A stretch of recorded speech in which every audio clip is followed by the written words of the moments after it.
A lot of my friends told me that I should start recording jet skis because this is what I work on. So today I am recording a engine swap. This is a 1999 Yamaha GP1200. I bought this as a fun rideable ski, but it's a little ugly. And I have another ski that I just bought that needs a motor. So we're gonna be pulling the motor out of this ski and putting it into the other ski. I already kind of got started pulling it apart, so I don't have a running clip of this. I cut a few fuel lines, so I can't really start it. It is a 3-cylinder Yamaha, 1200 cc's. 3 individual 44mm carbs. It's got a TDR water box. It's got a couple other aftermarket stuff, but I'm not gonna be using that stuff. I'm mainly just basically pulling the motor out of this ski and putting it into the other ski that you guys will see in a bit. It was a perfect running ski. Got a high compression head on it. It's got, as I said, exhaust, air filters, a couple other little things. Yeah, I'm gonna be recording myself pulling the motor out of this one so you guys can see how easy these motors come out. I can literally pull it out with the carburetors and exhaust still on. All you gotta do is unhook the stuff attaching it to the ski and the whole thing comes out with that. And I will be using our winch setup,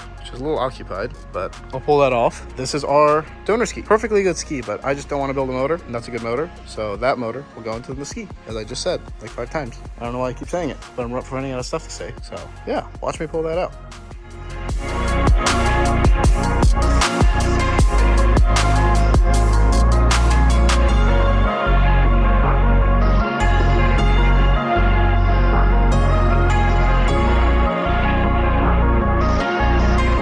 Okay, so I got everything hooked. E-box, 3-bolt, exhaust hose clamp, 4 motor mounts, fuel in, fuel out, throttle cable, no choke, no oil injection, little doodad hose. That's about it, and it should just come out.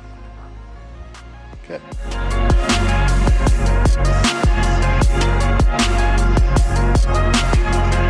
Motor's out. This thing is missing 2 fingers. If you look in here, I'm missing a finger there and a finger there. I don't know how those broke off. Probably use pipe that usually cracks. Not cracked. That's clean. Original starter, original cases, original glue. That's an oil pump that's blocked off. I'll be putting oil pump back on it because I don't like to pre-mix gas.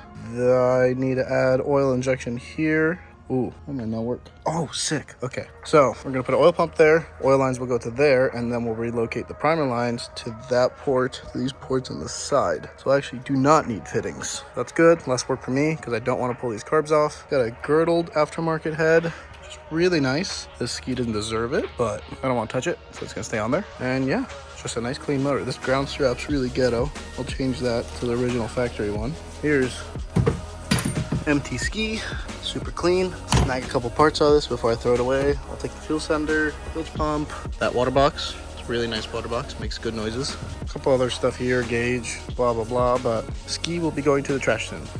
Insert wrecking ball meme. To show you how techy of a job this is, 10 cutters, another 12, a 12, a 7, and a Phillips. That's all you need to do that. So if anyone says working on jet skis are hard, no. That took me like 3 minutes to pull out. Ooh, need to grab that. So we just left my shop for my work. Got the motor pulled on that thing. Going over to my shop to grab my ski. They're both my skis, but the ski that the motor's going into, I'll show you that when we get there or when it gets here. Then we'll clean it, put the motor in that, and we'll go ride it tomorrow. Hey. Here it is. This is what the motor is going to be going into. This is why we parted up that blue ski, is for an ugly big red ski.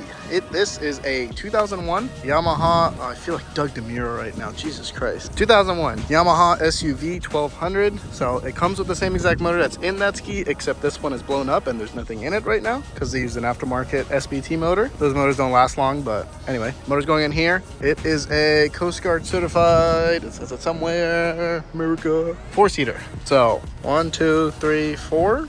We've had 5 on here. Don't tell the Coast Guard people, but it will haul 5 people with no issues. They're super smooth, super big compared to all those other skis there.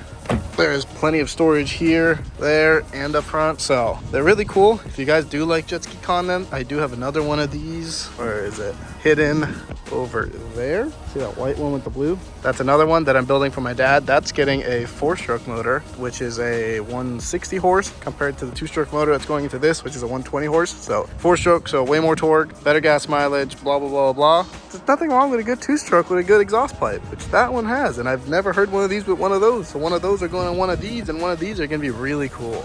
yeah, so I'm gonna hose this shit off. It's been sitting in my storage for like probably a year now. Bought it a while ago. Never really had times or a motor, but I'm like, I'm barely anything in that ski, so part that out and fix this thing, because this thing's a lot more fun to ride. Not fun to ride, that one's way faster, but I can let people ride this because it does have a few boo-boos, so I don't really care if someone bangs it up a little more. And it's just fun, big, stable ski that you can put all your beer back there and put your fishing rods in there and go fishing or go cruising down the river, because it's got like a 20-gallon gas tank. So yeah, I'm done babbling. Oh, I didn't realize this matches that. So like a year ago, I had a tan one of these and a tan one of those, and they matched. And now there's a red one of these and a red one of those. And I'm just babbling.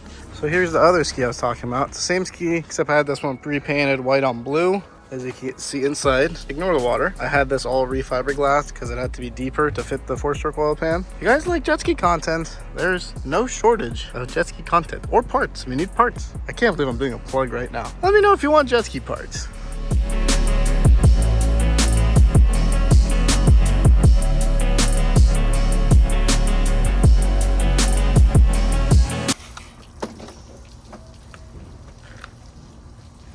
Here's a quick half and half shot. So this side, I literally sprayed with degreaser and wiped it and hosed it. Ignore the sludgy water. It gets prettier. See? Ow, my shoe. Then we go over this side. That's disgusting. So if you guys ever sell shit, just wash it. I don't know why people post ugly stuff. If you don't want it, you don't want to wash it. What makes you think someone else is going to want it? Wash your stuff.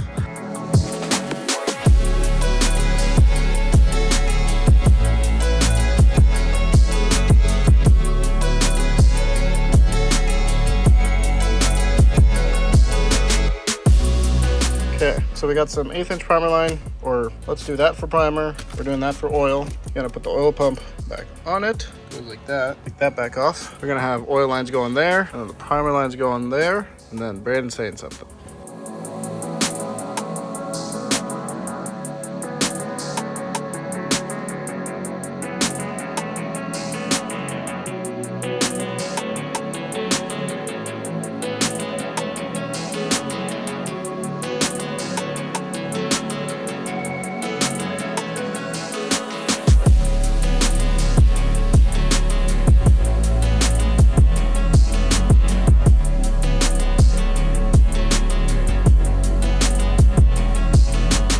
Okay, skis inside, motor is hung, electrical's hooked up, starter's hooked up, ground is hooked up, inside is clean. I forgot to record it, but we changed the midshaft. It's ready to go in.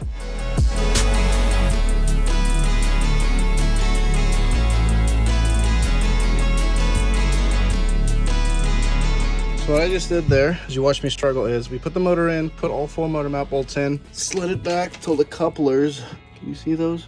Down there, wind up together, and then you want them, I don't have 2 hands to do this. You want them to be like flat with each other, if that makes sense. If it's up or down, then you use these shims to angle the motor up or down, or you can even rock it side to side. But side to side's not that bad, because once you put the rubber dampener in there, it will center it once, and then you leave the motor mount loose and you crank it so it just centers the motor wherever it's comfortable. But the main thing you're trying to do is to get the angle of the two. If I had 2 hands, I could make it make sense, but one going this way, one going this way. You want them to be like flat, not like angled like that or like that. So yeah, you just shim it, bring it up, make sure it's level, feel the bottom, feel the side, feel the top, bottom, side, make sure it's all smooth. You don't feel any edges from the 2 couplers. Oh my God, here.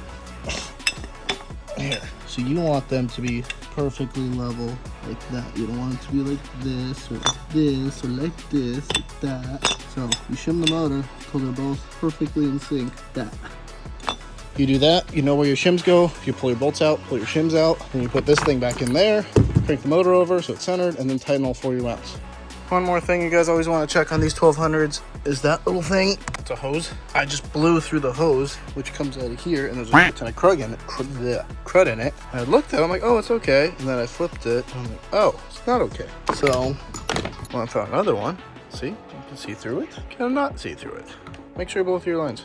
I hooked everything up. I did the shimming of the motors, how I explained earlier. I hooked up the oil line, hooked up the fuel feed, hooked up the fuel return. Primer, I don't have a push-pull solid primer, so that's just gonna be dangling for now. Hooked up the exhaust, wired in the stator wires to the computer, put on new spark plugs, put a new fuel filter on it, put new fuel line, get it hooked up the battery to make sure this cranks over, and once it cranks over, I will tighten the motor mounts and double check the shimming, not the shimming, the gap in the back. So let's crank it over.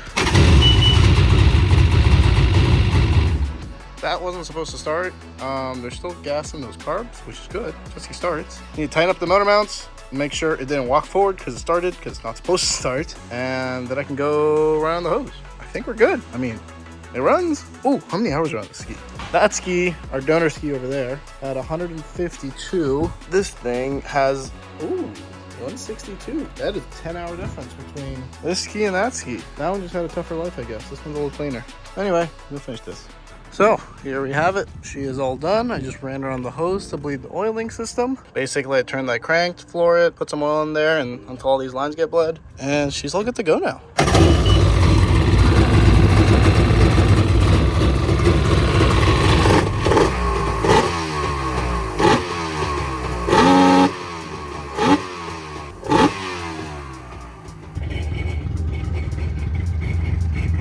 So here we have them. I got the SUV next to my RXP. Might need to do some adjustment here because I had to move the bunks, as you can see, all the way over, so it's offset. So now this winch doesn't line up with it, so I'll probably weld a plate over here and recenter it and weld it or bolt it or something. But I had to do that so I can get clearance between the two skis.